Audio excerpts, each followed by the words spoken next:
Okay. So you studied Chinese history this semester. What's your biggest takeaway? Okay, hi, Omer, my interviewer.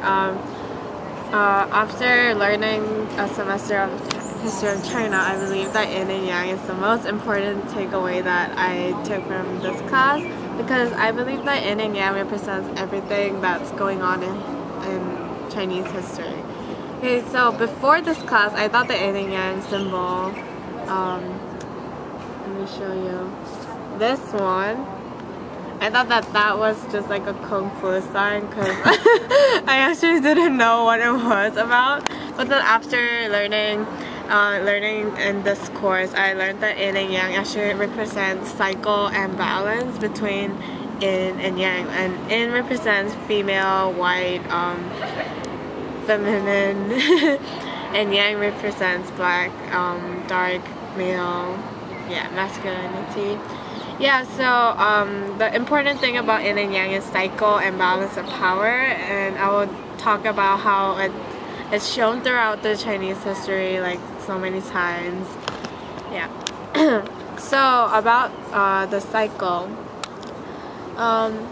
When we are doing our scrolls, we drew 5 big waves, and I think that just represents the whole cycle that yin and yang is trying to teach us.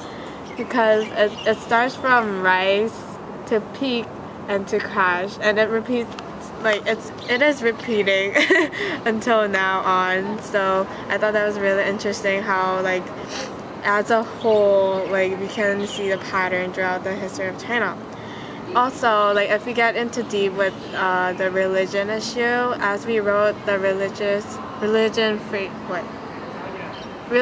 freedom editorial, we talked about, well, I talked about the Yellow Turban Rebellion and Qing Dynasty, and with its religious problems, because they both allowed some freedom to religion, and it just created chaos. Yeah.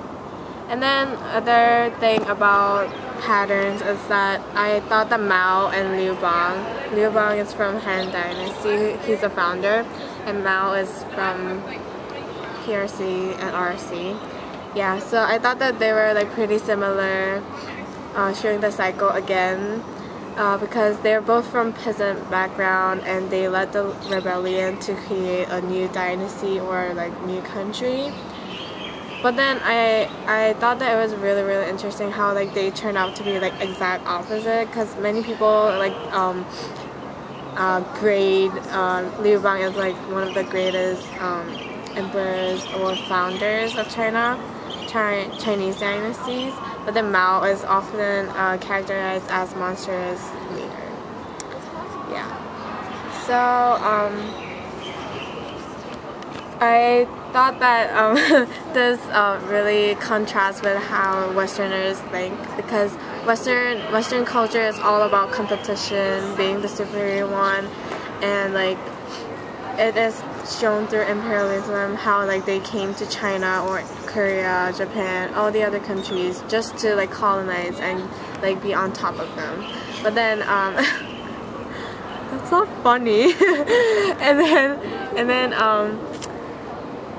but then China, like, on the other hand, is all about like keeping the peacefulness and like maintaining balance between powers. So I think that like pretty much explains how like there was a really huge culture clash when actually those two really different cultures met. Right now, like China and USA, they're like gonna be the two biggest power in the whole world, and I think this can be seen as good thing and bad thing. Like I guess it depends on which point of view you're talking about, whether you're seeing it in a yang point of view or in Western point of view. Because right now, like, US is still the strongest, but then China is like rising really fastly. Oh my god!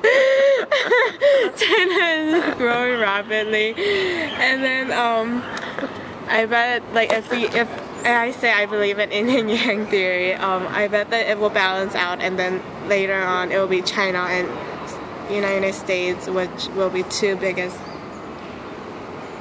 and strongest power in the world.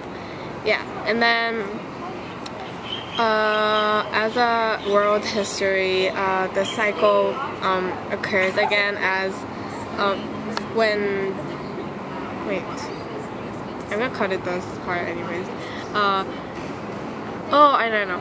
Okay, so the Spanish Armada part, it kind of shows a shift of power between Europe to US. Can you not zoom in?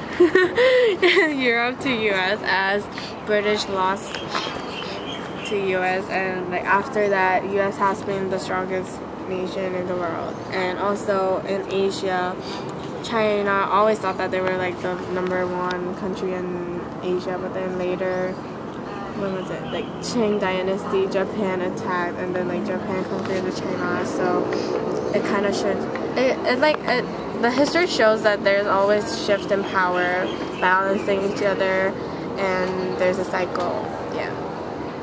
So in the future, I thought that after China rising as one of the strongest country, there will be another country that will pop up and and actually like balance out China, as yin and yang, you know, explains. Yeah, I think that yin and yang like pretty much explains everything that's going on in the world and in Chinese history. So yeah, that was my biggest takeaway. Stop.